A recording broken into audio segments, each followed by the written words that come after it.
Benchmark Business Sales and Valuations proudly presents the Meaning Business Podcast, hosted by Coudrey and Peter Spinda. This is the podcast for anyone serious about buying, selling, and preparing your business for maximum growth.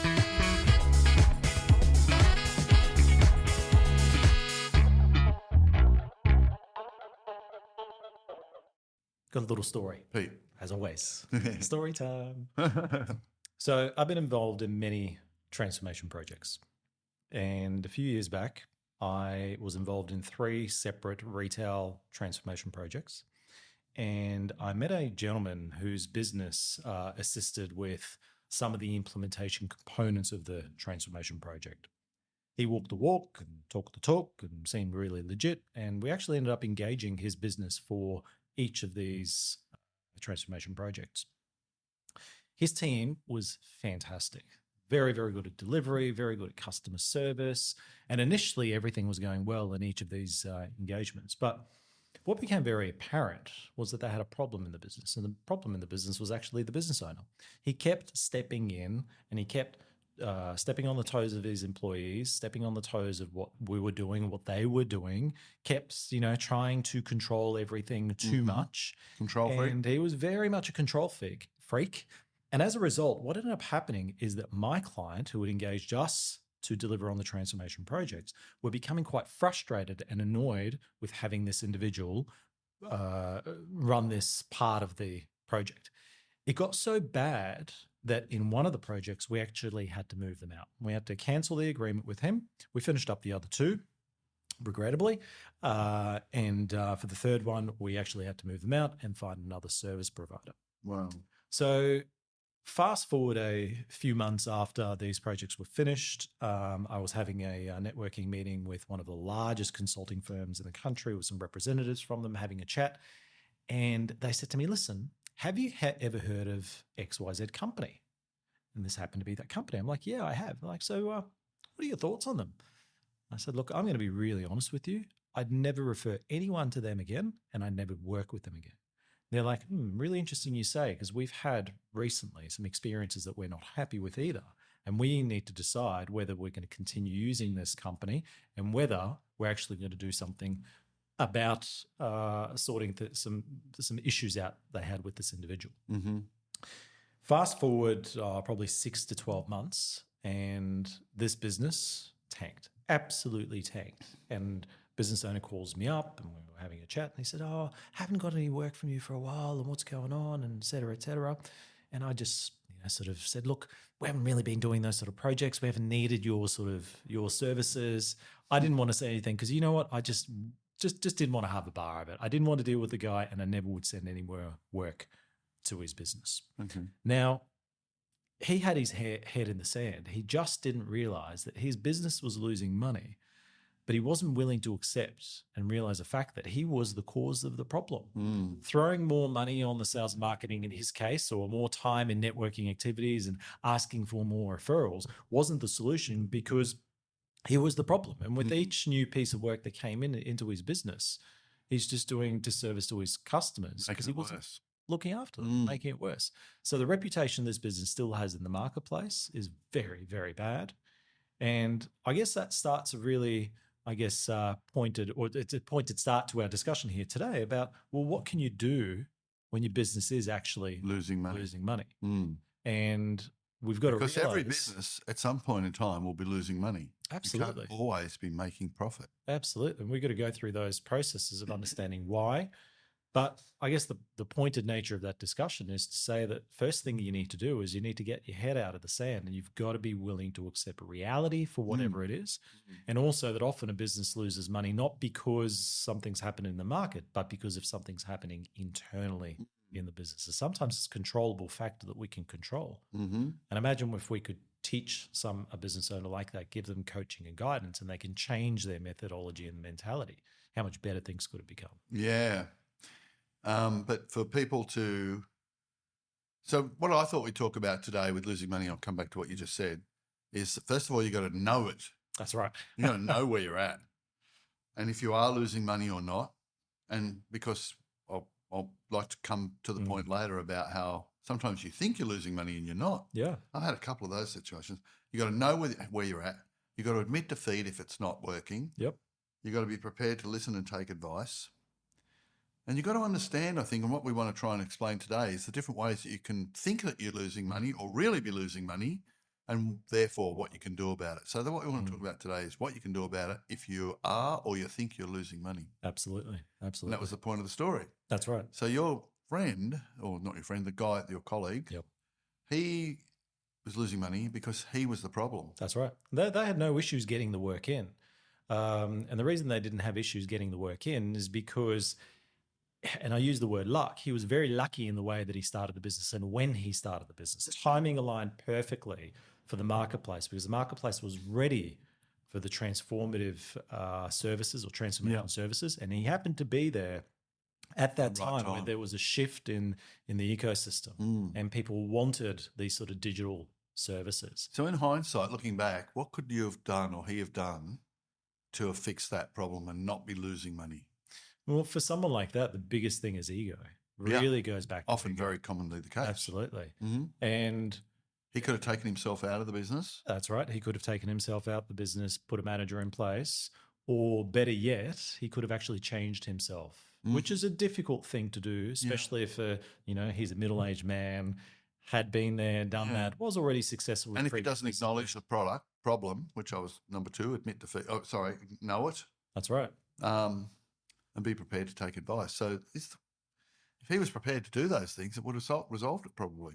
Absolutely. I mean, I think back to my first business, and one of the reasons that failed was because of my ego. And I'm happy to admit so it. Actually, I want to, you don't know I'm going to do this, but Peter's had a lot of businesses. So can we just quickly go through the chronology? What was your first business? Was it the textbooks? Yep. We were selling textbooks online and that boomed and that was very successful. So university textbooks. University textbooks. We were the first online, to my knowledge, first online bookshop in Australia back in 1999.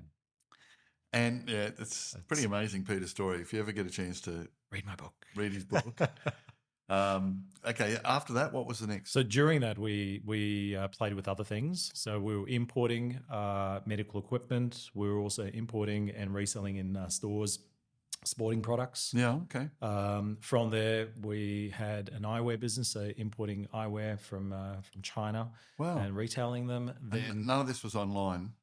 No, this is all well, the eyewear, the sporting products were all offline. Healthcare products, semi-online, some offline.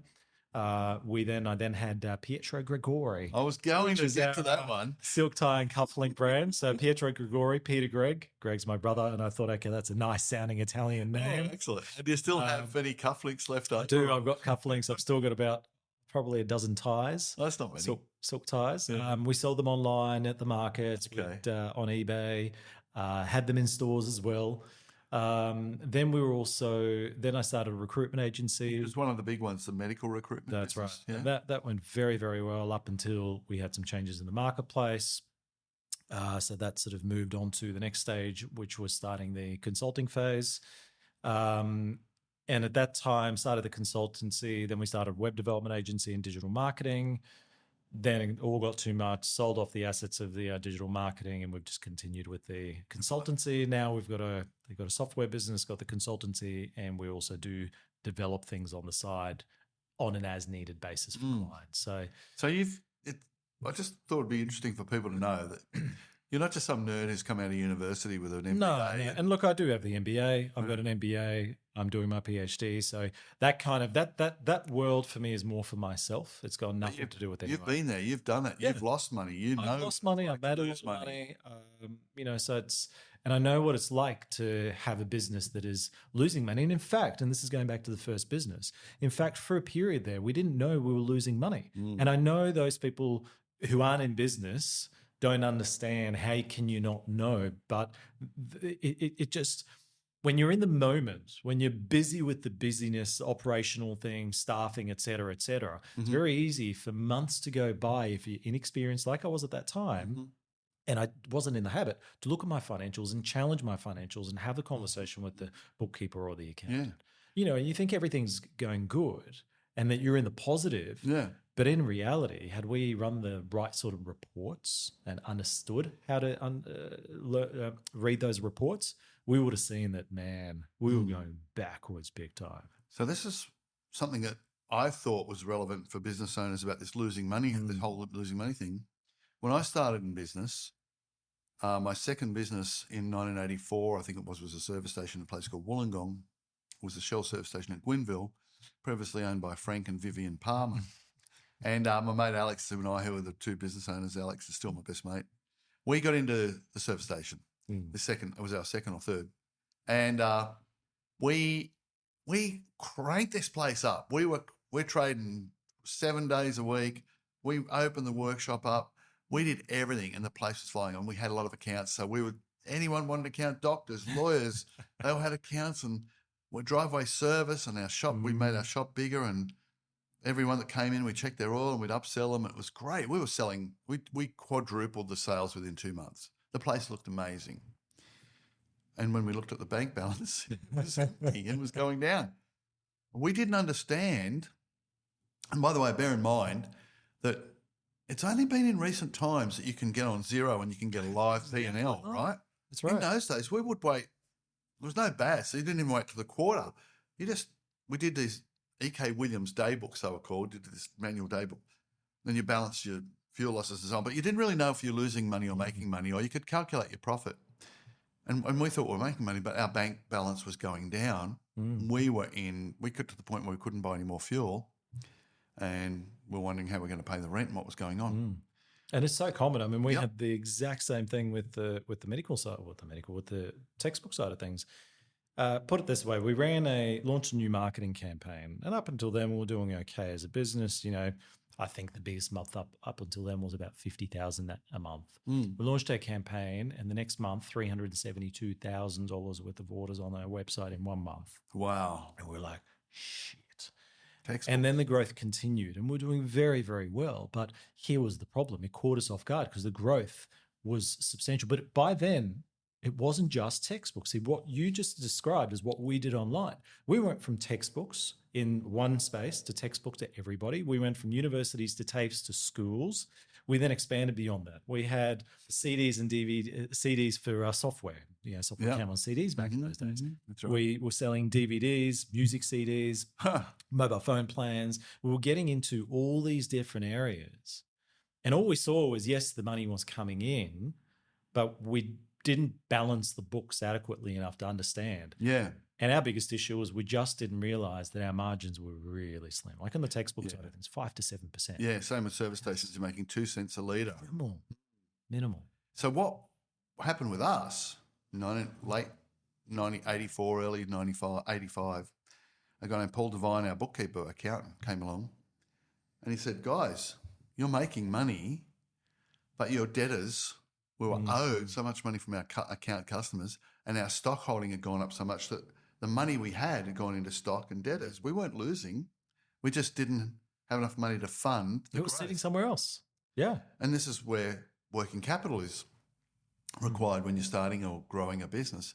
You need to have the capital to either sell things on account and get paid later, or to carry the larger stock inventory, or to acquire equipment, or to operate the business day to day with more wages or whatever it is. And we just didn't know that. And as soon as we knew that, we're like, right, okay, fine. If we stopped selling fuel on account and they put it on their bank card and we got paid straight away, no more liquidity problems. We had money back in the bank. Because I think we had $140,000 worth of money outstanding on accounts, maybe more. Huge back in those days. 84, 85, that was a lot of money.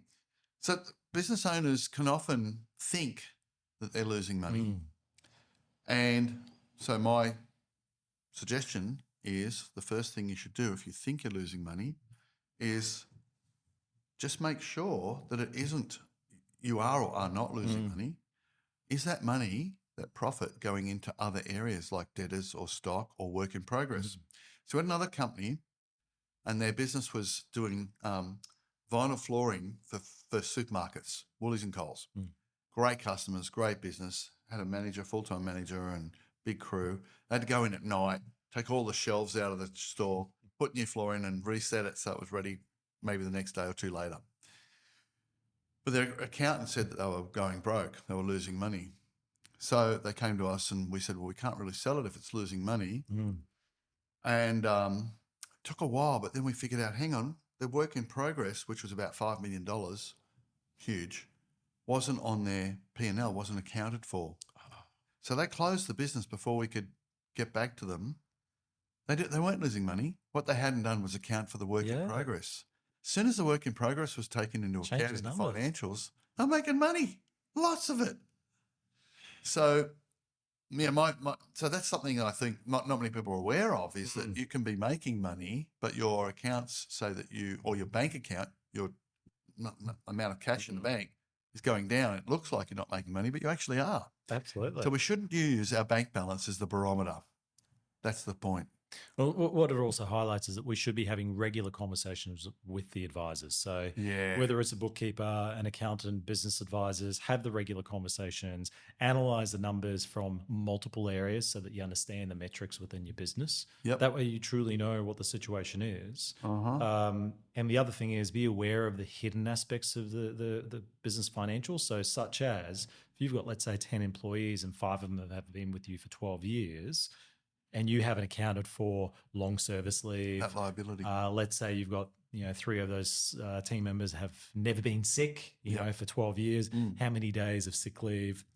All those things you got to factor in, because that can impact the bottom line very quickly when someone calls it in. Yeah, good point. Can I just elaborate? Yeah. So quite often we saw businesses of many sizes, from $100,000 to 20 million, pretty regularly, and quite often a small business sale, let's say this contract price is $100,000, might even be plus stock. The owner, if they haven't considered their entitlements, the employee entitlements, they might have to pay $20,000 or $25,000. And if they don't think about it before they sign that contract, they'll get the $100,000 at the sale, and they'll have to give $25,000 to the new owner. That's right. And they'll walk away with much less than they expected. So obviously we try and talk to them about that at the outset. But if people like us, business brokers, aren't involved at the outset and they're selling it privately, they get a horrible, nasty surprise. And once they've signed that contract, you can't just back out and say, sorry, I didn't realise I had to pay that money. It's too late. That's right. That's why you've got to have the right advisors at all times. Exactly. Now, going back to a business where, let's say you're in a business where you know that you're losing money. Okay, so we know that, something's happening. We don't know what it is just yet, but you're losing money. Now, expenses exceed income. That's exactly right. And typically what we've seen and what I've seen is that when that happens, 2 things happen. First of all, people go on this massive cost-cutting exercise. Cut. Now, cost-cutting by itself is not a strategy. It's a fallacy. Yes, we've got to cut costs, especially when there's frivolous expenses and things like that, and we know that we've got some financial issues. Okay, we've got to control it. We've got to have our budgets and things like that. But it's a fallacy because it's not the full solution, because cost cutting doesn't address the real problem. It's like putting a Band-Aid on something that needs stitches. You haven't addressed the real problem. The other issue is that the other thing that I've seen is that people cut costs, and then the other thing that they do is they go on this revenue generation activity. They go, okay, got to get more sales in, sell. But again, it's a fallacy, because if the issue is as a result of poor customer service, and as a result of poor customer service, your customers are leaving, getting in more work is actually going to do even more harm for your brand and more detrimental to everybody on the team. So the best thing to do when you're in these sort of financial situations is, first of all, admit that you've got problems. And second of all, you've got to pause and truly assess the situation and understand, why is it that you're in that situation? List all the things that it could be, and then ask the why questions of why, until you get to the crux. And it could be that, that someone is a poor performer and causing problems. Could be many things. In front of house. Could be. But you just said something interesting. You said pause. If your business is bleeding and you're losing money, the best thing you can do is slow it down or shut it off and rectify the situation. Don't keep trying to trade, because all you're going to do is keep losing money. Because people think, I've got to keep spinning the wheel because I'm losing money. No. This is when you pause. And it might even be that in that moment, you go away for a day or 2 and truly sit down, have meetings with your advisors, figure it out. And you know what? Yes, it's going to cost you a little bit of money to get advisors in and get the right advice. But that little bit, that's going to generate a lot more value if you follow that advice and if it's done the right way. You just hit one of my switches. I've got so many customers I meet who don't want to spend the money on accounting or legal advice and cost themselves a fortune by It's trying incredible. to do it themselves or get some friend or, some cheap backyarder to do it. Oh, it's so frustrating. I've seen something at the moment where these guys don't want to spend $5,000 on accounting to sell. They've got a business under contract. And the business is well over 10 million. And they're trying to do everything themselves. And the buyer is going to walk away from this deal because they are just so penny foolish and pound foolish and penny wise. Is that what it is? Penny wise, pound foolish. They're trying to save a little bit and they're costing themselves a fortune. Yeah. Happens a lot. But you just mentioned something about 3 times, Pete, which is advice, getting advice. So if your business is losing money, first of all, you should know if it is losing money. Absolutely. Second of all, if it's not working, you should admit defeat. And thirdly, you should be prepared to listen and take advice. But I keep thinking to myself constantly, why don't people get advice? Why don't people take advice? Sometimes it's because they just don't want to spend the money, but sometimes because they don't give advisors credit. And that's often because there's so many bad ones out there, unfortunately. It's an unregulated cowboy industry. Well, it's not just advisors. It's also accountants and lawyers and professionals. There's just not a lot of great ones out there. And if you get a great one, you want to hang on to them. So Problem is, a lot of people don't want to give people the chance. And I've had that. I've faced that even in the past couple of months. We've had people come to us. And I've one particular gentleman who's actually engaged us and we're working with him at the moment. And he says to me, I don't want to do this, this, and this because the other 3 advisors that I've worked with over the past few years haven't delivered. And so therefore, I'm afraid that you're going to be like that. It's like, and that's the problem that we've got. Yeah. We work in a space that is unregulated. So advisory industry is not regulated. And I do actually want to set up the body in Australia for the advisory space to put in place some regulation. The other factor is that unlike buying a car, so you want to buy a car, what do? You can go to the car yard, hop in, you can drive it and you can feel it. Advisory can't feel. I can say that we can help you with this, that, or the other. How are you to know? And even if you talk to my clients, I can give you testimonials. Some people will go, well, that's great, Pete, but you've handpicked them. You're never going to give me ones that never worked. So they're the challenges that we face. And unfortunately, for those business owners, they're not doing themselves a favor because good advisors can absolutely turn things around and make a massive difference. When you get a good one, hang on to them. It's like a good doctor or a good dentist. You get one. You don't let them go. Because a good doctor will be proactive. A good doctor will diagnose things properly and fulfill, and you'll live a longer life. And there's a word that you use, diagnose. So this goes back to one of the recommendations that we've got is that get your head out of the sand, pause and assess. And assessing the situation in your business is the diagnosis. Diagnose your own business. And, it's like saying, okay, someone might have a particular illness, they're coughing. Okay, well, one might say take some Strepsils and that'll settle the cough down.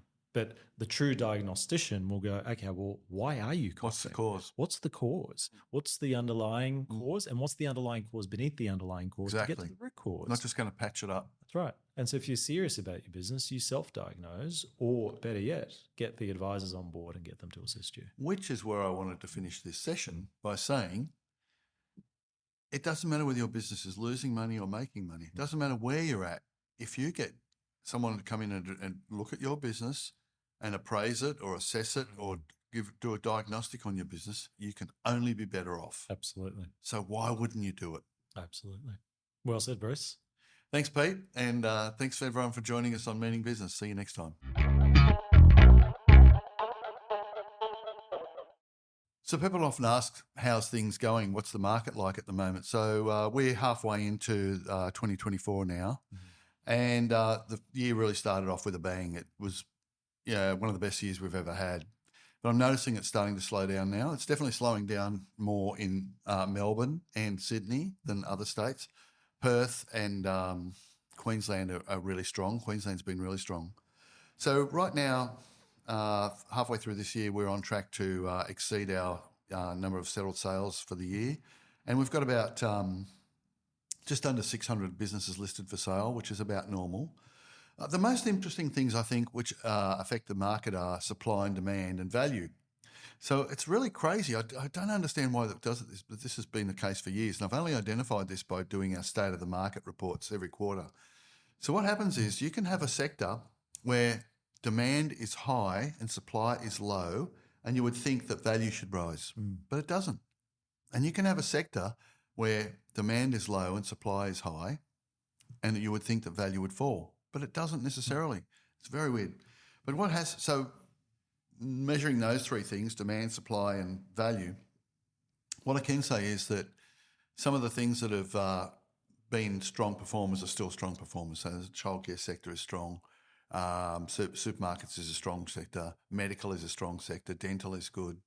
So there hasn't really been too much change there. But what's been interesting is that hospitality, there's heaps of people wanting to sell their businesses. There's still plenty. 40% of buyer inquiry across Australia, not just with our company, are people looking at hospitality.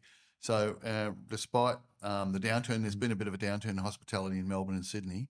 Hospitality still generates a lot of inquiry, and it's one of those things where there's a lot of supply and, demand is still pretty high, but supply exceeds demand, but values are still supported. Weirdly. Strange, right? And, it's not that hard to go out and start a new one, but people are paying for existing businesses. So values in hospitality are being maintained. Value in transport is rising. And but overall, we can measure that buyer inquiry and conversion to sale is slowing down now at the moment in the middle of the year. We think it'll pick up during the balance of this year because interest rates are going to sort of seem to have plateaued, and that does have a bit of a knock-on effect. But right now, it's a bit of a quieter market, still busy. It's one of the busiest years ever, and we'll still have a great year at Benchmark, and we're selling pretty much everything we list. If we get four things right, price, know who the market is, get all the data collated, and we're proactive, we should sell every business we list. So, I can't say that, if those things are right, everything is selling. But what's really amazing is that that factor that I spoke about, where you can have low demand, high supply, and prices are still strong. That's interesting. I'd love to dig deeper and understand what it is. Who knows how that works? Yeah. All I know is we got to use it and take advantage of it. And one question for you: have you noticed any changes in terms of the value of the transactions, the size of the sales? Yeah, we measure that every Monday. Yes, the average transaction size is rising, which is interesting because house values have risen over the years, but business values don't rise with inflation. Business values are determined by the level of profitability. So a business making $150,000 a year profit in 1998 is still worth the same today if it's making $150,000 a year. So not like houses. But yes, the average transaction size is rising. I think it's because the Australian population is growing. We're getting deeper roots, if you like. We're a pretty immature society compared to Europe and the rest of the world. So as time's going on, the businesses are getting bigger and more substantial, and the transaction size is growing. So our average transaction size is getting up to close to $1 million now. Whereas when I started, if you got anything over $500,000, that was huge. So it's definitely changing, Peter. So Bruce, tell me, you've mentioned this a couple of times, the State of the Market report. Where do we get it from? Where do listeners, viewers get that from? So it's produced every quarter, and we break it down state by state and into departments. And it's available on the Benchmark Business Sales website. Or if you want to subscribe and you get on our database, you can get it sent to you every quarter. Fantastic. And what we find is accountants and lawyers really love the data that comes through, and they can see how their clients' businesses should perform in the market. Absolutely. And in fact, talking about accountants, lawyers, bookkeepers, if you want a physical copy, go and see your accountant, bookkeeper, lawyer, ask them for a copy. If they don't have it, tell them to get in touch with us and we'll send them a bunch at no cost.